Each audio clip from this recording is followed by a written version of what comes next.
Good morning সবাইকে, welcome back to my another blog. এখানেই দেখো, টনি ঘুম থেকে উঠেই ওর চুল ধরে টানাটানি শুরু করে দিয়েছে। ও নিজেই নিজের চুল ধরে টানবে, টেনে এবার নিজেই কাঁদতে আরম্ভ করে দেবে। মোটামুটি ভালো মুডে রয়েছে। সকালে উঠেই ওই জন্য চুল টুল টানা শুরু করে দিয়েছে। আর মেয়েটার প্রচণ্ড কাশি হচ্ছে, কারণ কি বিচ্ছিরি যে ওয়েদার। এক একদিন এত ঠান্ডা পড়ছে যে কি গায়ে দেবো, মেয়েটার কি গায়ে দেবো না মানে বুঝে উঠতে পারি না। আর এক একদিন একদমই ঠান্ডা নেই, মানে গায়ে কিছু না দিলেও চলে যাবে, গায়ে একটু ভারী কিছু দিলেই সঙ্গে সঙ্গে মেয়েটা ঘামতে আরম্ভ করে দেয়। যেমন আজকের দিনটা খুব একটা ঠান্ডা ছিল না, কিন্তু সারাদিন ওকে আমি এখানে তুলে রেডি করতে আরম্ভ করে দিয়েছি। ওরই হাড়ে পাদুলি টাদুলি থাকে তো পিঠের দিকটা চলে যায়, আর পাশ টাশ পেরে তো লাগে। ঘুম থেকে উঠেই দেখি মহারানীর একটা পায়ে সক্স আছে আর একটা পায়ে সক্স নেই। কোথায় যে সক্সগুলো ও দেয়, এত পা ছটকা, একটাও সক্স পায়েতে রাখেই না। আর এত সর্দি হচ্ছে, প্রত্যেক দিন সারাদিন একটু নজেল না দিলেও হয় না, সারাক্ষণ নাক ভরভর ভরভর করেই যাচ্ছে। আর ওর এত কষ্ট হচ্ছে যে ও না পাচ্ছে খেতে, না পাচ্ছে ঘুমাতে। মেয়েটা একটুও ঘুমাচ্ছে না সারাটা দিন, আর আমাকে এত প্রচণ্ড পরিমাণে জ্বালাতন করছে যে কি বলবো। আমার একদম ভালো লাগে না, ভালো লাগছে না। মেয়েটা সারাদিন ঘুমাচ্ছে না, ঠিক করে খাচ্ছে না, দাচ্ছে না, শুধু ঘ্যান ঘ্যান ঘ্যান ঘ্যান করে যাচ্ছে। আর আমার থেকে ও কোথাও যায় না, সারাক্ষণ ও আমার কাছে থাকবে।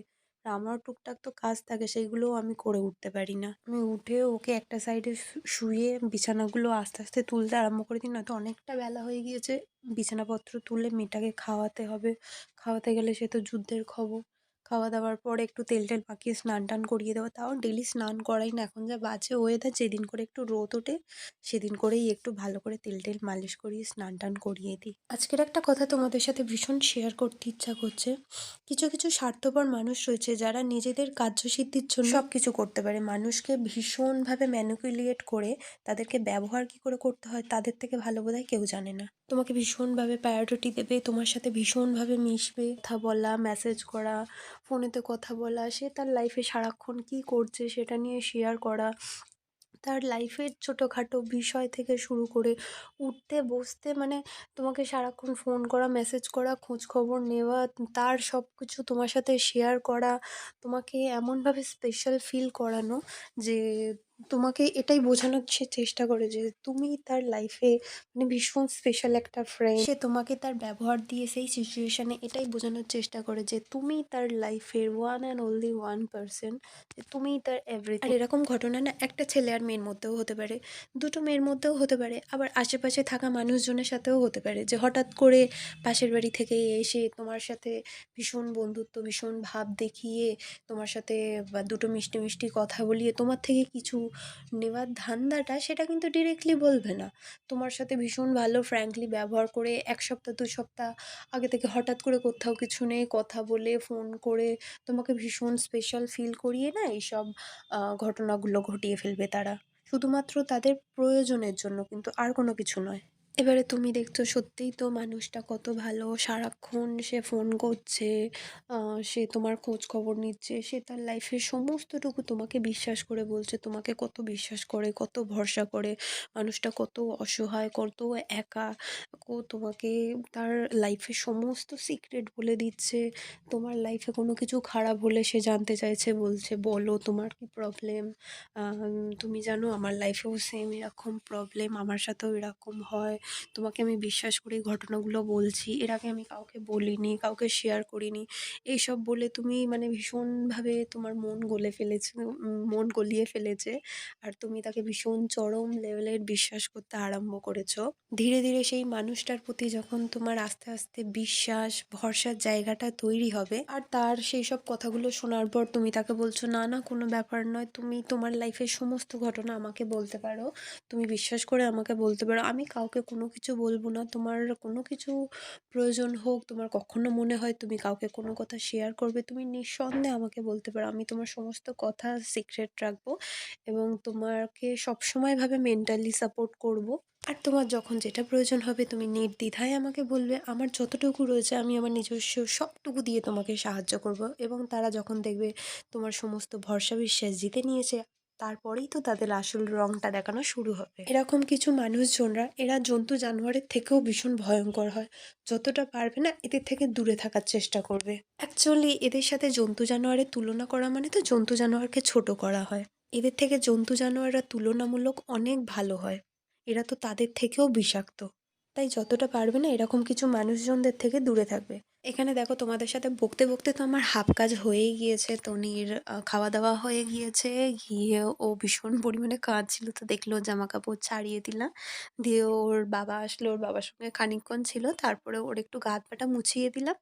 দিয়ে ওকে জামাকাপড় পরিয়ে দিলাম। তা মা বলল, "একটু ওর জন্য খিচুড়ি করেছে, তো খিচুড়িটা ওকে খাইয়ে দিতে।" আমি বললাম, "তুমি খাইয়ে দাও।" তা মা ওকে খিচুড়ি খাওয়াতে বসেছে।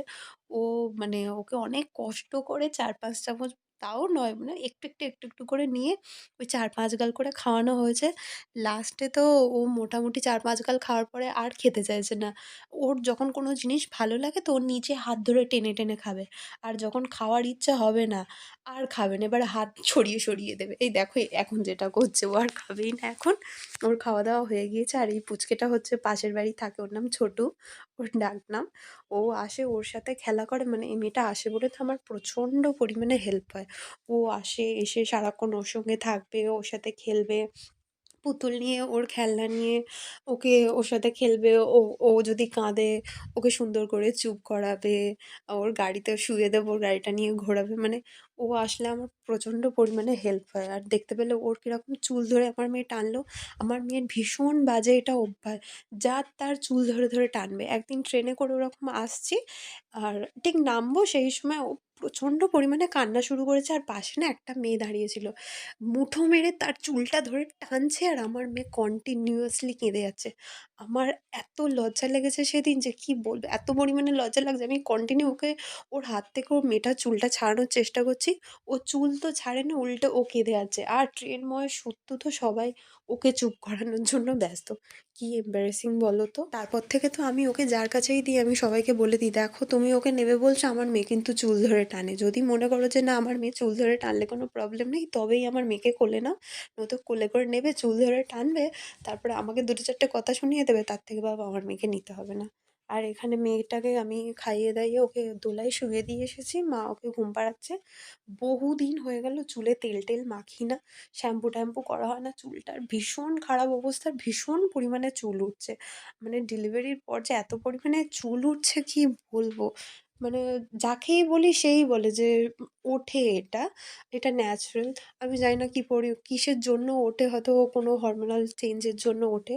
আর প্রায় তখন ঘড়িতে ২টো বাজে আর আমি তেল মাখতে বসেছি। আমি জানি না আমি কখন তেল মাখবো, কখন স্নান করব।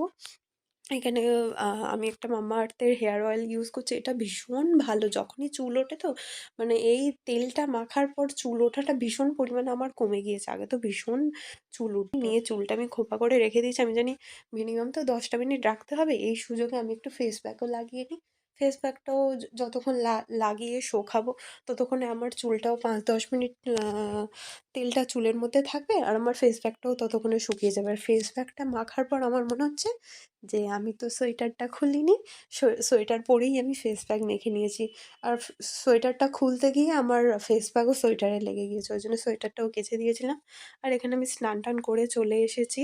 আর বেশি দেরি করিনি। এখানে অনেক বেলা হয়ে গেছে। আমি শুধু একটা ডিম ভেজেছি, ভেজে নিয়ে চলে গেছি। আর মা তো আজকের বেশি কিছু রান্নাও করতে পারেনি। কারণ মার কাজ-বাজ থাকে। মা কখন রান্না করবে, কখন কাজ করবে, তাই ঝাউমাউ করে মানে ২টো রান্না-বান্না করে নেয়। আমি এখানে খাবার বেড়ে মোটামুটি খেতে আরম্ভ করে দিয়েছি, প্রায় ৩টে বাজে। তখন আমি খেতে বসেছি। মা তো কি বকা বকছে, "মাথায় চুল ধুয়েছিস, চুলটা শোকাবে কখন? তুই মেয়েটাকে ধরবি কখন?" এদিকে আমি খাচ্ছি, আমার মেয়ে বোধহয় ওদিকে উঠে পড়ল। খেয়ে-দেয়ে উঠে ওকে খাইয়ে-টাইয়ে আবার একটু ঘুম পাড়িয়ে দিয়েছি। আর মা কে জানে নিজের ফোন ঘেঁটে সারাক্ষণ কিছু না কিছু করতেই থাকে। আমার মনে হয় তোমাদের বাড়িতেও এরকম হয়। বাড়ির বড়রা ফোন ঘেঁটে এটা ওটা করে দেবে। আর তাদের ফোনে একটুখানি যদি তুমি হাত দিয়েছো, তোমার নামে সঙ্গে, সঙ্গে দোষটা হয়ে যাবে যে, "দেখ তুই আমার ফোনে হাত দিয়ে কি করেছিস কে জানে, এবারে ঠিক করে দে।" তো আমি সেটারই চেষ্টা করছি। আর এখানে প্রায় অনেকক্ষণ হয়ে গেল আমার মেয়েটা টানা ঘুমিয়ে যাচ্ছে। ঘুম থেকে আর ওঠার নাম করে না। তা ওকে ডেকে, ডেকে তুলছি, দেখো না ও উঠবে না। ওর আর ঘুম থেকে ওঠার এক ফোঁটা ইচ্ছা নেই। প্রায় ২-৩ ঘন্টা হয়ে গেল টানা ঘুমাচ্ছে। এবারে তো ও উঠে খাবে। আর ঠিক আমি যখন খেতে বসবো তখনই ও উঠে পড়বে। ওকে সেই সময় তো উঠে একটু খাইয়ে ঘুম পাড়িয়ে দিচ্ছি, আর এখন উঠতে চাইছে না।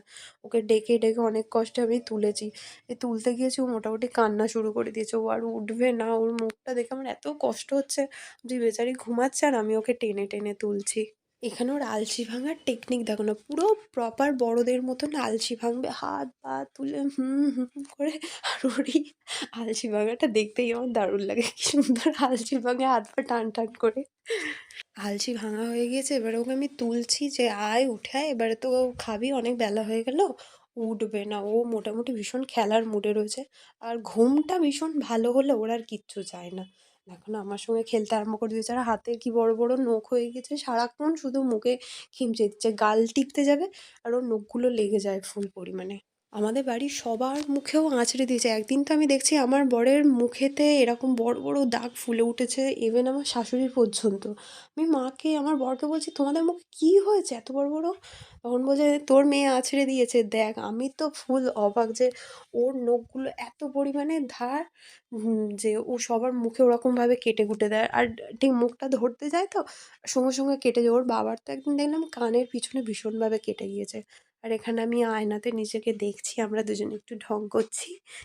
অনেকদিন একটু নিজের ফটো তোলা হয় না তো, তাই যখন একটু সুযোগ পাই মোটামুটি ক্যামেরা নিয়ে আয়নার সামনে দাঁড়িয়েই একেবারে পোস্ট টোস্ট মারতে আরম্ভ করে দেই।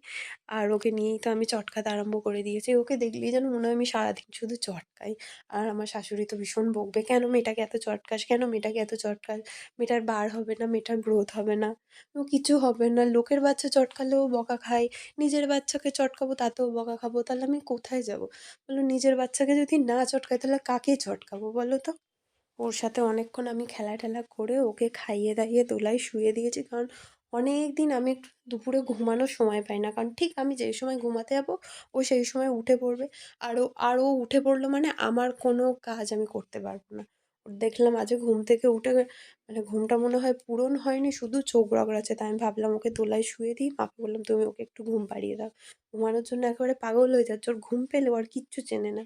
আর এখানে আমি একটু ক্যামেরা নিয়ে পোজ মারছি। ঢং করছি, ঢং করা ছাড়া আর কোনো কাজ নেই।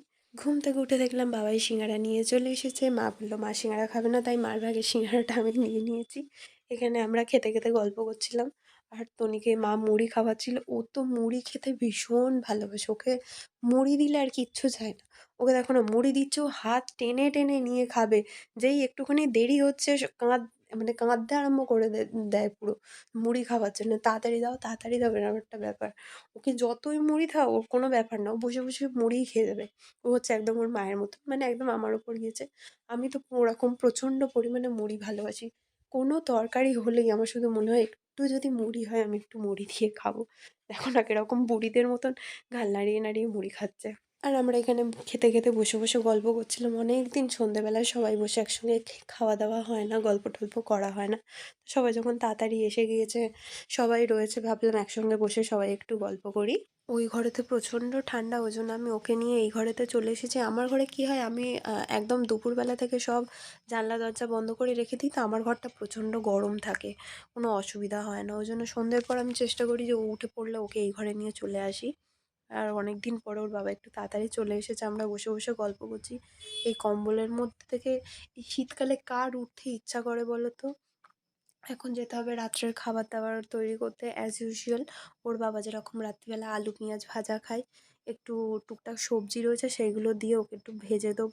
বাবার কাছে রেখে দিয়ে আমি এখানে চলে এসেছি। আমার কাটাকুটি করে প্রায় অর্ধেক ভাজাও হয়ে গিয়েছে। এখানে আমি আলু, পেঁয়াজ, একটু পেঁয়াজ কলি, কড়াইশুঁটি দিয়ে ওর বাবাকে ভেজে দিই রাত্রিবেলা করে। এটা না শীতের সময় খেতে ভীষণ ভালো লাগে। বাড়িতে যত রকমের সবজি থাকে সব রকম দিয়ে একদিন গরম, গরম রুটির সাথে বানিয়ে দেখো ভীষণ ভালো লাগে। আর হয়ে গেলে তো একটা ডিম দিয়ে দিই। ডিমটাকে ভুজিয়া করে ওর সঙ্গে মিশিয়ে দিই, মানে দারুণ টেস্ট আসে, জাস্ট স্বর্গীয়। আর এই শীতকালে তো এরকম নানান রকম সবজি থাকে, তো সবজি দিয়ে তো আরও ভালো লাগে। আমি তো বাড়ি গিয়ে একদিন আমার বোনকে বানিয়ে খাইয়েছি। আমার বোন তো পুরো পাগল হয়ে গিয়েছে। আর এমনিতে আমার বোন একটু লাল, লাল জিনিস, ঝাল, ঝাল জিনিস দেখতে ভালোবাসে। ঝাল খায় না, তো ওই একটু রেড চিলি পাউডার দিয়ে দিলে বেশ লাল, লাল দেখতে লাগে না? ওকে একদিন বানিয়ে জাস্ট আমি রাত্রিবেলা খাইয়েছি। আমার মাকে পরের দিন বলছি, "এরকম জিনিস যদি কোনোদিন বানিয়ে দিয়েস তো, এই দিয়েই ভাত তরকারি খাওয়া হয়ে যাবে।" আর আমার মা বলছে, "হ্যাঁ, এত তেল দিয়ে রোজ, রোজ শুধু এত ভাজাভুজি খাওয়া শরীরটা এমনিই খারাপ করবে।" আর এদিকে রাত্রিবেলা এসব ভাজাভুজি করতে, করতে অনেকটা রাত হয়ে গিয়েছে। তা আমার বর বলল, "তুমি আগে খেয়ে নাও। মেয়েটা যদি একবার কান্না শুরু করে দিয়েছে তাহলে হয়ে গেল। এখন আপাতত মোটামুটি ও চুপচাপ রয়েছে। তুমি খেয়ে-দেয়ে নিয়ে ওকে ধরো। তারপরে আমি গিয়ে খেয়ে নেবো।" খেয়ে-দেয়ে আমি চলে এসেছি। আর ব্লগটা বেশি লম্বা করলাম না। এখানেই ব্লগটা শেষ করলাম। আপনারা সবাই সুস্থ থাকবেন, ভালো থাকবেন এবং দেখা হবে কোনো পরবর্তী ব্লগে। Tata, bye, by.